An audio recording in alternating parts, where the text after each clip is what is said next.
Good day, everyone. In PAMI, creation of databases is a very important step. Thus, we are dividing the video regarding the construction of databases into two separate videos. So, in the first video, that is this video, we will be discussing how to create a database or how to create different forms of databases to be used in PAMI. In the next video that follows, we will be giving the demonstration on how to create different forms of databases.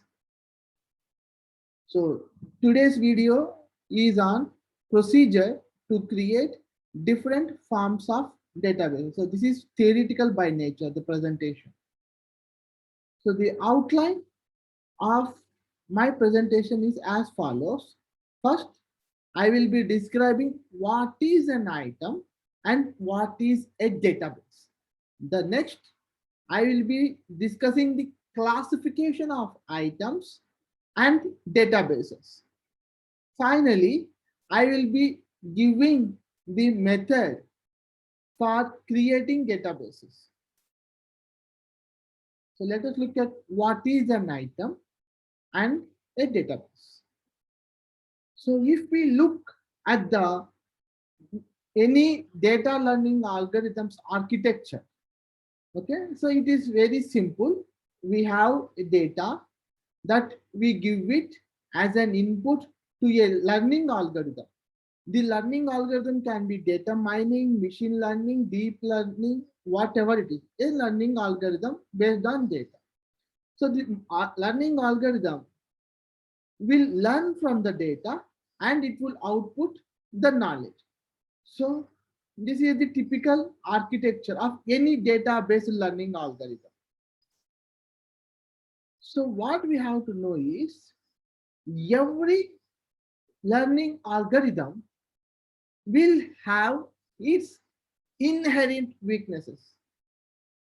Okay, the learning algorithm can be as said data mining algorithm, machine learning, deep learning. It does not matter which category it belongs to. If an algorithm is learning from the data, then obviously it will have some inherent weaknesses.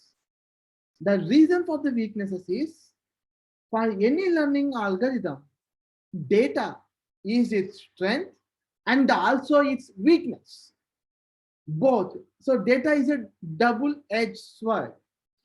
So when we look at the factors for the weakness, we have two key factors. The first one is database type. So what kind of database is it? So that will determine, that will influence the weakness inherited by a machine learning or any learning algorithm. Next one is the distribution of items in a database. Since distribution of items is very well studied and many people know, like class imbalance problem and so on, I am not covering this point in this presentation. Instead, I will be primarily focusing on database types. In the future, I will be discussing the distribution of items, how it will inherit, how a machine learning algorithm's weakness is limited by the distribution. That will be made a separate video later. So now, when we look at a database, then the fundamental question comes is, what is a database? So database in any learning context is a collection of items and their values. So we have some items and their values. So if we collect all of them together, it forms a database.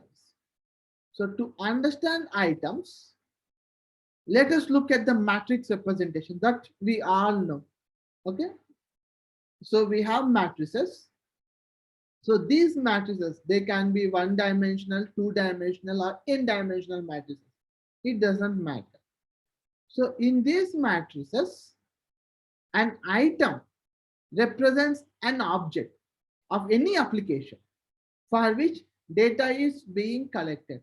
So we can think of items as rows and values or attributes as its columns. We can think of it like this. Okay, so we have objects for which we are collecting data. Or if we transpose any matrix, we can have items at the top, okay, and attributes as columns, as rows, sorry. So we can have it anyway. But item is the fundamental unit. So whenever we discover knowledge pertaining to items. We do not discover knowledge pertaining to attributes. That we have to be clear. So to understand the distinction between items and attributes, let us take a small hypothetical application like supermarket. Okay. So assume there is a supermarket which sells bread, jam, butter, books, and pencils. Okay, so the supermarket is selling 5 items. The first customer came and he purchased 3 bread packets, 1 jam bottle, 2 packs of butter. So if the customer has purchased this information, how do we represent it in the matrix form? We can say customer 1 purchased 3 bread packets, 1 bottle of jam, 2 packets of butter, no books, no pencils. Similarly, if the second customer comes and purchase 4 bread and 2 butter, the matrix representation will be like this. Okay. Similarly, if another customer 3 comes and purchase 5 books and 10 pencils, okay, so this will be our generated new matrix. Okay, so in this matrix, the items are represented as columns. The customers are represented as 1, 2, and 3. So you can think customer as attributes. So for which we can ignore. Okay, the same matrix can also be represented in this format. Okay, where columns represent customer IDs and rows represent items. So both are one and the same. Okay, the matrix is almost the same. So this is the meaning of items and the database. So now let us look at the classification of items. So when we look at the classification, we should understand that a database type depends on the properties of an item. So what are the 3 main properties of an item? First one is its certainty value, means whether an item is occurring at 100% certainty or at a probabilistic certainty. The next one is type of value, whether it is a binary or non-binary. The next one is the dimensionality of the attribute. That is whether the attribute has time information, space information, wavelength information, etc. It can be any dimension. There are some other properties such as hierarchy and multi-value. We are not covering them here because not many applications consider hierarchy and multi-value data. So we confine, PAMI is mostly confined to certainty, type of values, and dimensionality. So now we look at the classification of items based on certainty of values. We have 2 types. One is certain items. That is, we say everything with 100% probability, whether an item occurs in the database or does not occur in the database with 100% probability. If we say about uncertain items, then we give some probability between 0 to 100% to say maybe kind of is context. So let us look at some examples. So if we look at our supermarket data set that we have discussed previously, okay, we know that customers have purchased bread, jam, butter. Customer 2 has purchased bread, butter. customer 3 has purchased books and pencils. So this data set can simply be represented in this form, customer ID and items purchased. Okay. So here if you see, we are saying that every item is occurring at 100% probability. Similarly, if we look at the documents or hashtags of ticks, we get this kind of transactions. So this also represents an uncertain, represents certain items. Because with 100% certainty, I am saying whether an item is occurring or not occurring in the database. Now, if we look at uncertain items, okay, the classic example is image recognition. For example, if we give an input, a picture to a machine learning algorithm, like object detection algorithm, it will identify the objects in the particular picture, and for each object, it gives some probability of that object. Okay, so this probability makes it uncertain. So assume we have some pictures taken at 9 o'clock, 9:10, and 9:20. And in each picture, if we are collecting the details of the vehicles, we can say at 9 o'clock in the picture, there was a car with 0.998% probability, and there is a bus with 0.865 probability. So this kind of data contains items with uncertain values. Now, having looked at uncertainty and certainty, now look at the classification of items based on the values they carry. So when we look at items and their values, we have basically two types. One is binary items, means the items can take value either 0 or 1. So they are called binary items. The next class of items are called non-binary items. In our case, we simply call them as utility. So utility can be any measure. Okay. So in this context, we simply call them as utility items. So for the utility items, the value can vary from -infinity to +infinity. So this is the classification.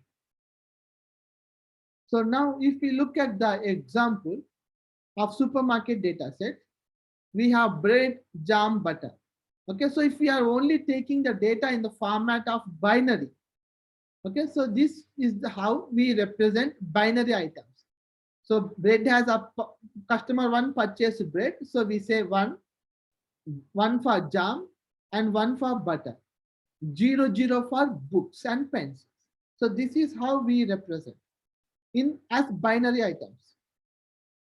If we want to represent data in as utility items, we use numbers. So we say customers have purchased 3 bread packets, 1 jam jar, and 2 butter packets, something in this. So this is how we represent utility items. Similarly, if we look at the image recognition, we can say that at 9 o'clock, I have found 2 cars, 1 and 2, something like this. 1 bus over here, and there are 6 people, and there are no pets. Okay, at 9:10, we have found 1 car, 1 bus, 10 people, and 3 pets. At 9:20, I have found 1 car, 6 cars, 0 buses, 4 people, and 1 pet. So this kind of values we collect. So these are called utility items. Now let us look at the classification of items based on their dimensionality. So dimensionality is the measurement actually. So when we measure it, the basic one is frequency. So we count everything. So the basic dimensionality, one of the basic unit is frequency. The next unit is time or temporal information. And the last one is spatio-temporal or spatial information. So we have different kinds of dimensionality. So let us look at the frequency alone. Okay. So if we take the supermarket, here we have only the frequency. So bread was purchased by two customers, one and two. So bread was purchased by two customers. Jam was purchased by one customer. Two customers have purchased butter, and so on. So since in this database, we have only frequency information for the items. Now, if we look at the image recognition example, for items, we have given time value. So this is called temporal database.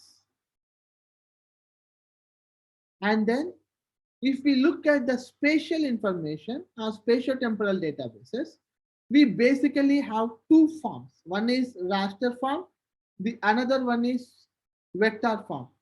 So the figure you see here, the for raster data, it is the global rainfall data of the entire earth. So in the entire earth, this is how the rainfall was happening on a particular day. And if you look at the vector data, this is the road network of Fukushima, Japan. So if we convert this data, or if you use this data in any GIS applications, you will find data in this format. So we have set of pixels or spatial objects, and for each spatial object, we have bands. These bands are actually called utility or attributes. So these can represent either wavelength or they can represent time. So anything, any value it can represent. So here we can see pixel 00 at band 1 is 0 0.4, 0 0.1 and 0 0.5. So this is how we will be represented. And in this case, traffic condition, you can think that on this line, that on this road segment, congestion was observed, 0.4 meters was observed at this band, say on 1 o'clock, and band 2 can be at 2 o'clock, and so on. So this way we represent the data.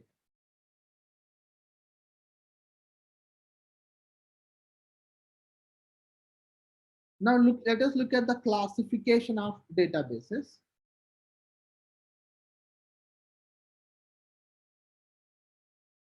So when we classified the items, we said that items belong to certain or uncertain, binary or utility. Then based on dimension, it is transactional, temporal, or spatio-temporal. These are the three ways. So when we say something as a database, it is the connection of all these circles, of all these sets. So a many-to-many combination of these three sets results in various forms of databases. For example, we can say certain, binary, transactional database. Similarly, certain, binary, temporal database. Similarly, certain, binary, spatial temporal database.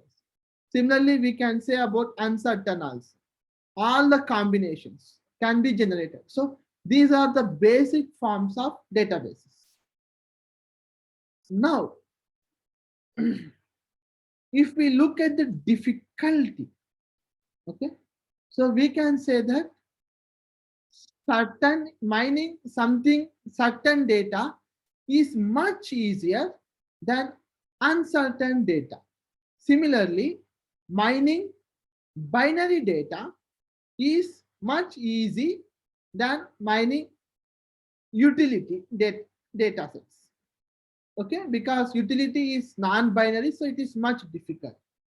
Similarly, mining transactional data is much easier over temporal and spatio-temporal data sets. So as we go down, the difficulty rises. So if I have designed any machine learning algorithm that was developed for handling certain binary transactional data, it does not very well handle certain binary temporal date. That is the weakness. So when we do research, we generalize as much as possible and we do the research. So this is the generalization. So we have certainty and uncertainty. So when we talk about generalization, you see uncertainty generalizes certain. Similarly, utility generalizes binary. Spatio-temporal generalizes temporal and transactional. So we always have the generalization. So generalization is much harder. So this is how we generally do the research. So when we start a research in a new field, we start research from certain binary transactional. So this is the default way by which we do research. And then slowly, when as we continue, keep on doing research, we end at uncertain, utility, and spatio-temporal. So generally, this is the last end. So once we reach this end, we say that the research in this field is saturated.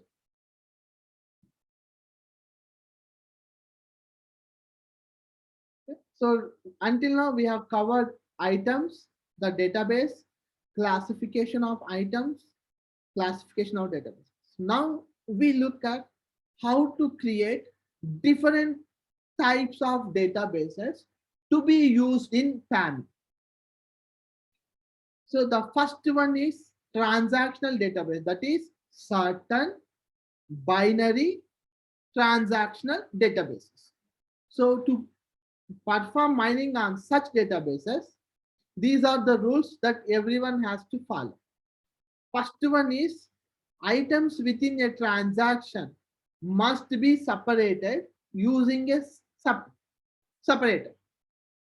So in every row or a transaction, items have to be separated with a separator. In PAMI, the default separator is tab space. We use tab because the spatial data such as lines and polygons use space and comma. In this context, we cannot use the same space and comma for segmenting the items in a transaction. In this context, we are using tab. However, users can overwrite our default separator with comma, space, or any other separator of their choice. So this is the format of a transactional database. So every transaction, okay, that is a row, must contain items with a separator. So this is the example. So first row, bread, jam, butter must be separated with a tab. So this is the tab space. So the users have to input data in this format. Users can also use comma, but you have to override. So during the demo, that is in the next video, we will discuss how to do that. But for the construction of transactional databases, this is the rules that has to be kept in mind when people are creating datasets. Now coming to construction of temporal databases. Temporal databases are almost same as transactional databases with some key additional features. The key is, the first one is, the first column in the transaction must represent a timestamp. First column of every transaction must represent a timestamp. The remaining columns in a transaction must represent items. Okay, next one is timestamp and items must be separated with a separator. Next, please note that this is a very important point. Timestamps must not be absolute values. We cannot give absolute values for the items. They should always be relative values. That is, the first timestamp in the database must always start with 1. It is necessary because, as you know, in the real world, capturing time is a very difficult task, and it's an open challenge because some applications collect data at second, some collect at hourly intervals, some collect over days. So daily they will have one transaction.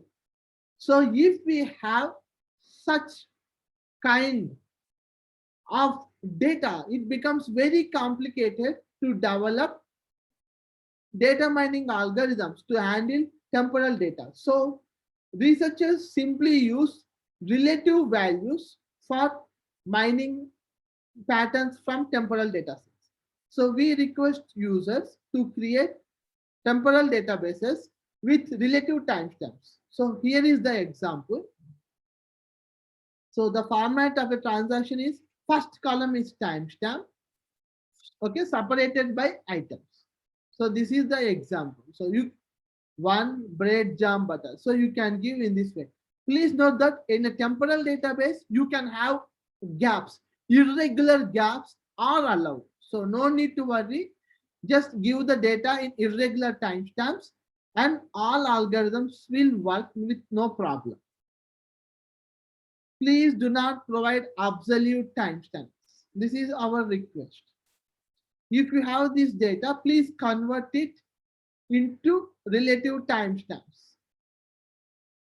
Now, we will look at how to create spatio-temporal database.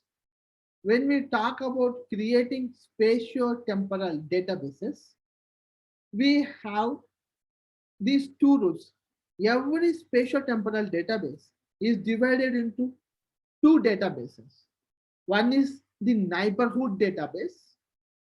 The other one is temporal or transactional database. So we divide the database into two, neighborhood or transactional or temporal database. We have covered how to create transactional or temporal database. So we've discussed on how to create neighborhood database. So to create neighborhood database, okay, this is the rule. So every transaction must contain a spatial item and its neighbors. So this is the rule. So the first column must contain spatial information followed by that its neighbors. Please ensure that neighbors must satisfy the commutative property. So when you are building the neighbors, you ensure that the neighbors are created in such a way that they satisfy commutative property. So the format of a transaction is the spatial item separated by the neighbors. Okay? So this is the rule. So let us look at the example. So this is the example I am taking, the global rainfall data, in which we have pixels and we have bands. So assume that each band is of particular day that are recording values. Now when we convert this data, spatiotemporal data, we create two files. One is neighborhood file and another one in our case is transactional database file here.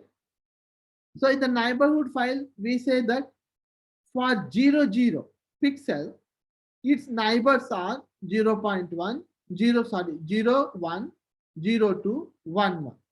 Similarly, for the pixel 0, 1, the neighbors are here and so on. So we create this kind of neighborhood file. And then for creating a transactional file, we can use some threshold. We can say that band value is greater than 0.3. So if we use 0.3 as the threshold, we can say, okay, so for 00 pixel, okay, that is the first transaction. Band 1 is there, band n is fine. Band 2 is not because this value is not more than 0.3 and so on. So we can create like this. So this is how we create a spatio-temporal or spatio-transactional database. So until now, we have looked at binary okay, are certain binary, temporal, transactional, and spatial temporal databases. Now we look at certain utility, transactional, temporal, and spatial temporal database. So when we talk about utility databases, they follow the same rules as transactional, temporal, and spatial temporal databases of certain databases, followed by some additional properties. So the additional properties are: first, format of a transaction should look like this. We should have items, and this is the separator. You can please note that you have to use the same separator. You cannot use a different one. Users can't override it. So we have items followed by total utility and individual utility values.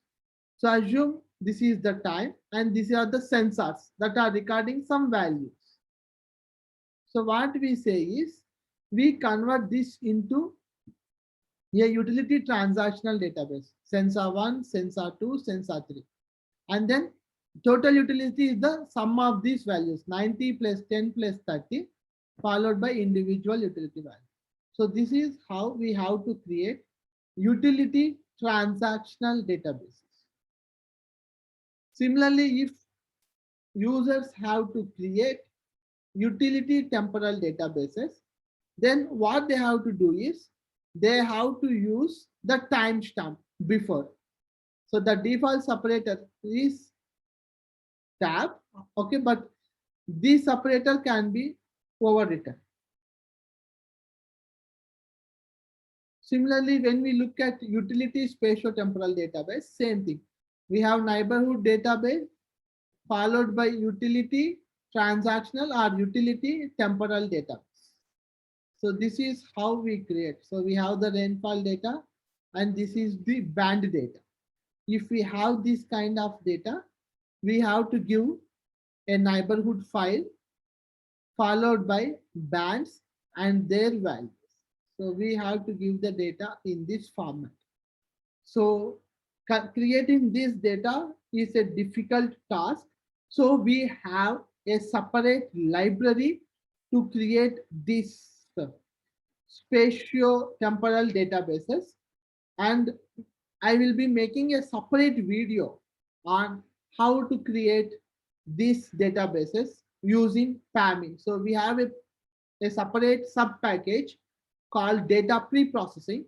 So using that sub package in PAMI, users can create neighborhood file as well as utility transactional database files. So now when we look at uncertain transactional databases, this is the rule. So we have items separated with uncertainty values. Okay. So please note that we have to use this format.